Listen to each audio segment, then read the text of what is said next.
ये है talks news network और आप देख रहे हैं पॉलिटॉक्स, राजनीति का कच्चा चिट्ठा। बीजेपी कार्य समिति की बैठक में भाग लेने जयपुर आए पार्टी के राष्ट्रीय अध्यक्ष जेपी नड्डा ने प्रदेश भाजपा नेताओं के बीच जारी गुटबाजी और खींचतान पर कड़ा रुख अपनाते हुए प्रदेश के भाजपा नेताओं को नसीहत दी कि वे आत्म विश्लेषण करें कि पार्टी के लिए कितना योगदान दे रहे हैं। जेपी नड्डा ने वसुंधरा राजे और सतीश पूनिया का नाम लिए बिना नसीहत देते हुए कहा कि अकेले चलने से कुछ नहीं होगा, पार्टी के साथ चले। साथ ही यह भी कहा कि नेता वही है जो सभी को साथ लेकर चले। एकजुटता का संदेश देते जेपी नड्डा ने कहा कि पार्टी को मजबूत करने का काम करे।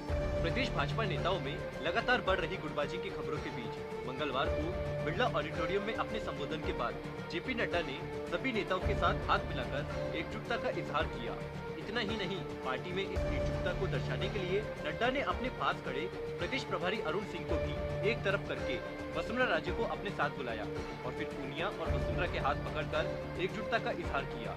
अपने संबोधन के दौरान नड्डा ने राजस्थान बीजेपी के नेताओं को टास्क और उनको पूरा करने की तारीख भी दे दी। पार्टी के राष्ट्रीय अध्यक्ष जेपी नड्डा ने पार्टी नेताओं को टास्क देते हुए कहा कि भारतीय जनता पार्टी कार्डर बेस्ड पार्टी है, इसलिए संगठन को मजबूत करना हमारी जिम्मेदारी है। नड्डा ने आगामी 6 अप्रैल को पार्टी स्थापना दिवस तक की मियाद देते हुए कहा कि इस विशेष दिन से पहले सभी मंडलों को मजबूत किया जाना चाहिए। नड्डा ने कहा कि कोई बूथ ऐसा नहीं रहना चाहिए जिस पर हमारी बूथ कमेटी नहीं हो, इसमें सभी वर्ग के लोगों को शामिल किया जाना चाहिए। इसके लिए जेपी नड्डा ने प्रदेश के नेताओं को मंथन करके आगे बढ़ने के निर्देश दिए। इसके साथ ही नड्डा ने मंडल और बूथ कमेटियों को मजबूत करने के बाद हर बूथ पर पन्ना प्रमुख बनाने और उन्हें सक्रिय करने की भी मियाद भी दे दी। नड्डा ने कहा कि 25 दिसंबर को पूर्व प्रधानमंत्री अटल बिहारी वाजपेयी की जयंती तक हर बूथ पर सक्रिय पन्ना प्रमुख बनाने का लक्ष्य तय किया जाना चाहिए।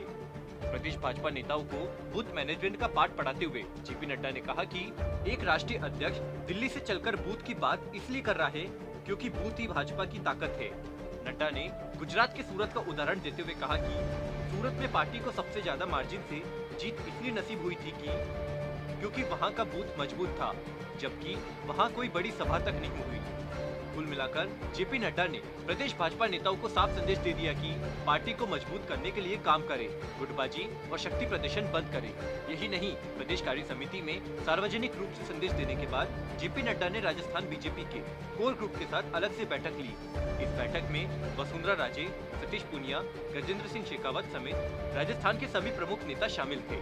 कोर ग्रुप की इस बैठक में भी बीजेपी के राष्ट्रीय अध्यक्ष जेपी नड्डा ने एकजुट रहने और मिलकर काम करने की नेताओं को नसीहत दी। बीजेपी कार्य समिति की बैठक में भाग लेने आए पार्टी के राष्ट्रीय अध्यक्ष जेपी नड्डा ने जयपुर से बंगाली वोटर्स को साधने की भी कोशिश की। इसके लिए जेपी नड्डा दिल्ली लौटने से पहले जयपुर के मालवीय नगर स्थित कालीबाड़ा मंदिर पहुंचे और यहां मां काली की पूजा की। इस तरह जयपुर के इस मंदिर से बंगाल के वोटर्स को साधने की पूरी कोशिश की गई। मंदिर में आने के बाद नड्डा ने जयपुर में बसे प्रवासी बंगालियों से मुलाकात भी की। इस दौरान जेपी नड्डा ने कहा कि मैंने यहां आकर मां काली से कामना की और मां काली का आशीर्वाद लेने यहां आया हूं। नड्डा ने कहा कि इस मंदिर से नई स्फूर्ति लेकर जा रहा हूं। इसके बाद जेपी नड्डा दिल्ली के लिए रवाना हो गए। पॉलिटॉक्स ब्यूरो, जयपुर। ये है टॉक्स न्यूज नेटवर्क और आप देख रहे हैं पॉलिटॉक्स, राजनीति का कच्चा चिट्ठा।